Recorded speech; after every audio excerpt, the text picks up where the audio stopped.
പ്രേക്ഷകർ ഇരുകൈയും നീട്ടി സ്വീകരിച്ച ലേഡീസ് അവറിന്റെ ഒരു പുതിയ എപ്പിസോഡിലേക്ക് എല്ലാ മാന്യ പ്രേക്ഷകർക്കും സ്വാഗതം.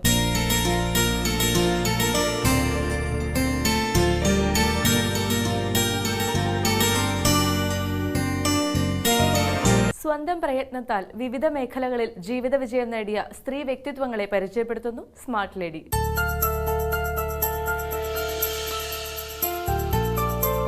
നമസ്കാരം, ഞാൻ ആശാ മേനോൻ. ഞാൻ ഈ പെയിൻറ്റിങ്സിനോട് എനിക്ക് ഭയങ്കര ഇഷ്ടം കൊണ്ടാണ് ഈ ഒരു ഇതിലേക്ക് വന്നത് തന്നെ. പെയിൻറ്റിങ് പറഞ്ഞു കഴിഞ്ഞാൽ ഒരു പാഷൻ, പിന്നെ മറ്റുള്ളവർക്ക് പഠിപ്പിച്ചു കൊടുക്കുക, അതൊരു രസമാണ്. പിന്നെ മറ്റുള്ളവർക്ക് പറഞ്ഞു കൊടുക്കുമ്പോൾ അവരുടെ സംതൃപ്തി, അതാണ് ഞാൻ ഇതിലെ ഏറ്റവും സുഖം കണ്ടെത്തിയിരിക്കുന്നത്. പിന്നെ സ്കൂളുകളിലും കോളേജിലും ക്ലാസ് എടുക്കാൻ പോകാറുണ്ട്. അവരൊക്കെ പറയുന്ന നല്ല നല്ല കുട്ടികൾക്ക് പറയുമ്പോൾ മനസ്സിലാവുന്നുണ്ട് എന്നുള്ളൊരിതിലാണ് ഞാനെല്ലാം സംതൃപ്തി നേടുന്നത്. പിന്നെ എനിക്കും അതെ, ഞാൻ തനിച്ചാകുമ്പോൾ എനിക്ക് ഈ പെയിൻറ്റിങ്ങിലോടുകൂടി എല്ലാം മറന്നു പോകും. എൻ്റെ മോൻ എൻ്റെ കൂടെ അധികം ഉണ്ടാവാറില്ല. പിന്നെ ഞാൻ തനിച്ചാണ് എപ്പോഴും ഉണ്ടാവുക. അപ്പോൾ പെയിൻറ്റിങ് ചെയ്യുമ്പോൾ ഞാൻ എല്ലാം കൊണ്ടും സംതൃപ്തി നേടുന്നുണ്ട്. അതാണ് വലിയൊരു പാഷൻ. പിന്നെ മ്യൂറൽ പെയിൻറ്റിങ്, ഇപ്പോൾ മോഡേൺ ആർട്ടാണ് ഞാൻ കൂടുതൽ ചെയ്തുകൊണ്ടിങ്ങനെ വരുന്നത്. പിന്നെ സാരി പെയിൻറ്റിങ് എല്ലാം ചെയ്യുന്നുണ്ട്.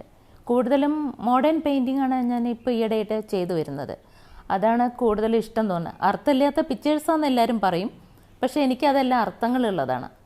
ഒരുവിധം ആൾക്കാരും പറയും ഇതിലെന്താ അർത്ഥം എന്ന് ചോദിക്കും, പക്ഷേ അതാണ് കൂടുതൽ അർത്ഥമുള്ളത്. അത് പല പെയിൻറ്റിങ്ങുകളും പലതരം ടൈപ്പുകളാണ്. അത് നോക്കിയാലേ മനസ്സിലാവുള്ളൂ എന്താണെന്നുള്ളത്. അതിൽ നിന്നാണ് ഞാൻ എല്ലാം കണ്ട് മനസ്സിലാക്കുന്നത്.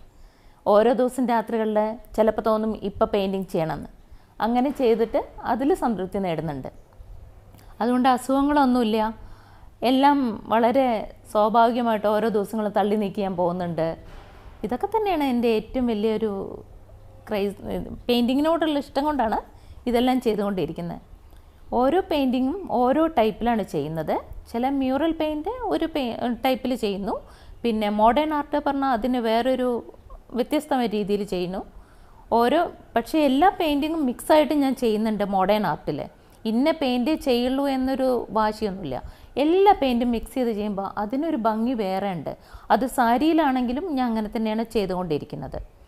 പിന്നെ ഒത്തിരി പേര് ഇതിന് പറയും ആ പെയിൻറ്റല്ലേ ചെയ്യാൻ നല്ലത്, ഈ പെയിൻറ്റ് നന്നല്ലല്ലോ പറയും. പക്ഷെ ഇന്ന പെയിൻറ്റ് ഒന്നുമില്ല, എല്ലാ പെയിൻറ്റും നമുക്ക് ചെയ്യാം. കളറാണല്ലോ, കളർ ലോകത്തേക്കാണല്ലോ നമ്മൾ പോകുന്നത്. അപ്പോൾ എല്ലാം മറക്കാൻ ഈ കളേഴ്സ് കാണുമ്പോൾ എല്ലാം നല്ല സുഖമായിരിക്കും. അതാണ് ഞാൻ സംതൃപ്തി കണ്ടെത്തിയിരിക്കുന്നത്.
ഞാൻ മുമ്പൊന്നും പെയിൻറ്റിങ്സ് ഒന്നും ചെയ്തിട്ടുണ്ടായിരുന്നില്ല. പക്ഷേ ഒറ്റയ്ക്ക് പെട്ടപ്പോൾ എനിക്ക് അമ്മയാണ് കൂടെ ഉണ്ടായിരുന്നത്. അമ്മ മരിച്ചു കഴിഞ്ഞപ്പോൾ പിന്നെ മോനാണ് ഉള്ളത് കൂടെ. മോൻ്റെ കാര്യത്തിന് പഠിക്കാനും ജോലി കാര്യത്തിന് പോയപ്പോൾ എന്തിലെങ്കിലും ഒന്ന് ഇൻവോൾവ് ആവണം, ഒന്നെങ്കിൽ പെയിൻറ്റിങ് ചെയ്തിട്ട്. അതാണ് എൻ്റെ ഒരു വലിയൊരു ഇതുണ്ടായിരുന്നത്. അങ്ങനെ പെയിൻറ്റിങ്സിലേക്ക് ഇറങ്ങി.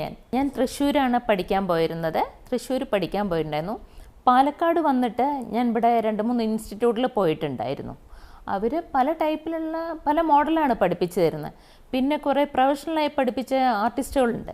അവരൊന്നും വിടില്ല. ഒരു ബിജോയ് കോട്ടക്കൽ എന്ന് പറഞ്ഞാൽ എനിക്ക് ഒത്തിരി ഹെൽപ്പ് ചെയ്തിട്ടുണ്ട്. പെയിൻറ്റിങ് ഇന്നത് ചെയ്യണം, ഇന്നതാണ് അതിൽ പെയിൻറ്റിങ്സ് ചെയ്ത ഭംഗി ഉണ്ടാവുക, ഇന്ന കളേഴ്സാണ് നന്നായിരിക്കുക, ഇതൊക്കെ പറഞ്ഞു തരുമ്പോൾ അതൊക്കെ ഒരു വലിയൊരിതാണ്. പിന്നെ ഞാൻ തനിച്ചാണ് കൂടുതലും ഓരോന്ന് ഇന്നത് പറഞ്ഞ് പരീക്ഷിക്കാറുള്ളത്. മറ്റുള്ളവരിൽ നിന്ന് കിട്ടുന്നതിനും കൂടുതൽ ഞാൻ തനിച്ചാണ് എല്ലാം കണ്ട് മനസ്സിലാക്കിയിട്ടുള്ളത്. എല്ലാ പെയിൻറ്റിങ്സും മോഡേൺ ആർട്ടിൽ അർത്ഥങ്ങളൊന്നുമില്ല, പക്ഷേ അത് കളർ ലോകത്തേക്ക് പോകുമ്പോൾ അതൊരു ഡിഫറെൻ്റ് ആർട്ടായിട്ട് എനിക്ക് തോന്നിയതാണ്. അതുകൊണ്ട് ഞാൻ കണ്ടംപററി ആർട്ട് എന്നാണ് ഇതിന് പറയുന്നത്. അർത്ഥമില്ലാത്ത പിക്ചറാണല്ലോ, പക്ഷേ അതിന് അർത്ഥങ്ങൾ ധാരാളം ഉണ്ട് ആ പിക്ചറിനൊക്കെ. എന്താ അർത്ഥം എന്ന് വെച്ചാൽ എനിക്ക് തന്നെ പറഞ്ഞു തരാൻ പറ്റുന്നില്ല. ഒരു ഡിഫറെൻ്റ് ആയിട്ടുള്ള ആർട്ടാണത്. അതിൽ കുറേ കളർഫുള്ളായിട്ടുണ്ടാവും. ചിലപ്പോൾ നമുക്ക് ഒരാണും പെണ്ണും നിങ്ങൾ കാണുമ്പോൾ അതൊരു അയ്യേ ഇതൊരു വൃത്തികെട്ടൊരു പിക്ചറല്ലേ, ഇവരെന്താ ഇങ്ങനെ ചെയ്യുന്നത് തോന്നുകയായിരിക്കാം. പക്ഷെ അതിൽ ഒത്തിരി അർത്ഥങ്ങളുണ്ട്. ചിലപ്പോൾ ഫ്രണ്ട്ഷിപ്പായിരിക്കാം, നല്ലൊരു ഫ്രണ്ട്ഷിപ്പിൻ്റെ പിക്ചേഴ്സാണ് അതിൽ കൂടുതൽ വരുന്നത്.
ചിത്രങ്ങൾ പറഞ്ഞു കഴിഞ്ഞാൽ എനിക്കത് മാത്രമാണ് എൻ്റെ ലോകത്തുള്ളത്. അതെന്നും എല്ലാം മറക്കാനുള്ളതാണ്. അത് വലിയൊരു മെഡിസിൻ എന്ന് പറയാം അതിന്. നമുക്ക് BP വരില്ല, ഷുഗർ വരില്ല, മറ്റുള്ള അസുഖങ്ങൾ വരില്ല. ഒത്തിരി ഞാൻ 75 വയസ്സുള്ള ആൻറ്റിമാരെ വരെ പഠിപ്പിക്കുന്നുണ്ട്. അവരൊക്കെ ഇതിന്ന് റിലാക്സായി വരുന്നുണ്ട്. ഞാൻ ചെറിയ കുട്ടികൾ മുതൽ വലിയ ആൾക്കാർ വരെ അവരൊക്കെ ഇതിന്ന് വളരെ റിലാക്സായി വരുന്നുണ്ട്. അവരുടെ സംതൃപ്തി കൊണ്ട് അപ്പോൾ എനിക്ക് തോന്നും ഞാൻ ചെയ്യുന്നത് ഇതാണ് ശരി എന്ന് തോന്നിയിട്ടുണ്ട് പലപ്പോഴും. കുട്ടിക്കാലത്ത് എന്നെ അങ്ങനെ പ്രോത്സാഹിപ്പിച്ചിട്ടൊന്നുമില്ല. എൻ്റെ അച്ഛനും അമ്മയ്ക്കും അറിയായിരിക്കാം ഞാൻ ഡാൻസ്, പാട്ട് ഇതൊക്കെ ചെയ്യണം എന്നാണ് എൻ്റെ അച്ഛനും അമ്മയ്ക്കും ആഗ്രഹങ്ങളുണ്ടായിരുന്നത്. പക്ഷേ എൻ്റെ ലോകത്തിൽ പെയിൻറ്റിങ് പറഞ്ഞാൽ എവിടെയോ ഒളിച്ചിരുന്നൊരു കഴിവായിരുന്നു തോന്നുന്നു. ഞാനൊരു 15 വർഷമായി ഈ ലോകത്തേക്ക് ഇപ്പം തിരിഞ്ഞിട്ട്.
മിനിമം അറിഞ്ഞിരിക്കേണ്ടത് പറഞ്ഞാൽ ഞാൻ കാര്യമായിട്ട് പഠിച്ച വലിയൊരു ആർട്ടിസ്റ്റൊന്നല്ല. ഞാൻ വലിയൊരു ആർട്ടിസ്റ്റാണെന്ന് വെച്ചാൽ മാത്രമേ ഞാൻ ആധികാരികമായിട്ട് സംസാരിക്കാൻ എനിക്ക് പാടുള്ളൂ. ഞാൻ മനസ്സിലാക്കിയത് ഇതൊരു സ്ത്രീകൾക്ക് അതിൽ നിന്ന് നമുക്ക് വരവ് കിട്ടണം, നന്നായിട്ട് നമുക്ക് ഭയങ്കര റിലാക്സ് ആവും. ഒരുവിധ സ്ത്രീകളും എന്താ അറിയോ, മറ്റു പലതൊന്നും ഭയങ്കര ടെൻഷൻ കാര്യങ്ങളൊക്കെ ഉണ്ട്. അതൊക്കെ ഒഴിവാക്കാൻ പറ്റിയതാണ് ഈ പിക്ചേഴ്സ് കാണുമ്പോൾ, അത് നമുക്ക് വരയ്ക്കുമ്പോൾ അതിൽ നിന്നൊക്കെ സംതൃപ്തി. അപ്പോൾ എല്ലാ ടൈപ്പും നമ്മൾ പല ആൾക്കാരിൽ നിന്നും പലതും ഞാൻ നേടിയെടുക്കുന്നുണ്ട്. പല ചെറിയ കുട്ടികളിൽ നിന്നും മുതൽ നമ്മൾ വിവരങ്ങൾ കിട്ടുന്നുണ്ട്. അത് മറ്റുള്ളവർക്ക് ഷെയർ ചെയ്ത് കൊടുക്കുന്നു. ഇതാണ് ഞാൻ ചെയ്യുന്നത്.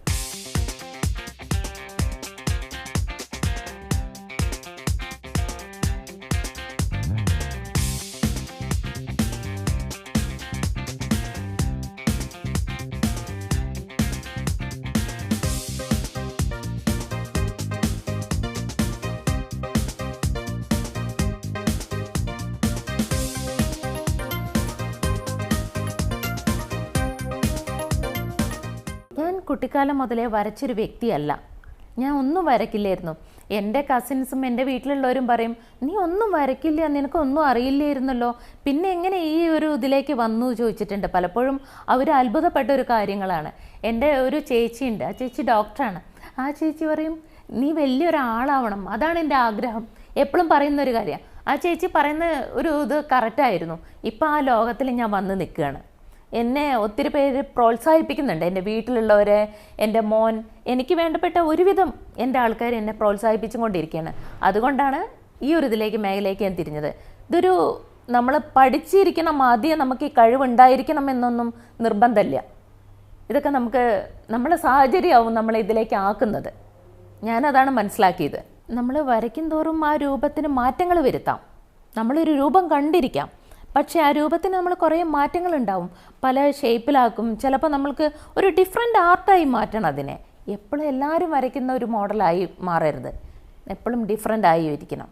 അതാണ് ഞാൻ വിചാരിക്കാറ്. ചിലപ്പോൾ നമ്മൾ ഉൾക്കൊള്ളാൻ പറ്റാത്ത ചിത്രങ്ങളായിരിക്കാം, ചിലപ്പോൾ നമുക്ക് ഉൾക്കൊള്ളാൻ പറ്റുന്നതായിരിക്കാം. ചിലർ പറയും ഇത് വളരെ ഡിഫറെൻ്റ് ആണല്ലോ ഈ ആർട്ട് ചോദിക്കാറുണ്ട്. കാരണം ഒരേ പിക്ചർ തന്നെ പലരും കോപ്പി അടിച്ച് ചെയ്യുന്നവരുണ്ട്. ഞാൻ ഒരേ പിക്ചർ തന്നെ ഞാൻ ചെയ്യാറില്ല. ഞാൻ എല്ലാം ഡിഫറെൻ്റ് ആയിട്ടാണ് ഞാൻ ചെയ്തുകൊണ്ടിരിക്കുന്നത്. എല്ലാ ആഗ്രഹങ്ങളേ ഉള്ളൂ. പിക്ചേഴ്സ് ഇനിയും ചെയ്ത് അതിൽ ഇനിയും പേര് നേടണം, കുറേ പേര് നമ്മൾ പഠിപ്പിക്കണം, ഒത്തിരി പേര് നമ്മൾ പഠിപ്പിച്ചിട്ട് അവരൊക്കെ നല്ല നല്ല അഭിപ്രായം പറയണം. ആ ഒരു ആഗ്രഹം തന്നെയുള്ളൂ. ഇതിൽ പേരും പെരുമയല്ല വേണ്ടത്. നമ്മളെ എല്ലാവരും ഉൾക്കൊള്ളണം, ഇത് ഈ ആർട്ടിസ്റ്റാണ് എന്ന് പറയണം എന്ന് മാത്രമേ ഉള്ളൂ. വീട്ടുകാരെ പറഞ്ഞ് എൻ്റെ മോനാണ്, എനിക്ക് നല്ല സപ്പോർട്ടാണ്. പിന്നെ മോൻ്റെ ഫ്രണ്ട്സ് എടുത്തു പറയേണ്ട കാര്യമാണ്, നന്നായി എന്നെ പ്രോത്സാഹിപ്പിക്കുന്നതാണ്. പിന്നെ എൻ്റെ വീട്ടുകാർ, എൻ്റെ വലിയമ്മ, ചെറിയമ്മമാർ, എൻ്റെ ചേച്ചിമാർ, എൻ്റെ അനിയത്തി, എല്ലാവരും എന്നെ പ്രോത്സാഹിപ്പിക്കാറുണ്ട്.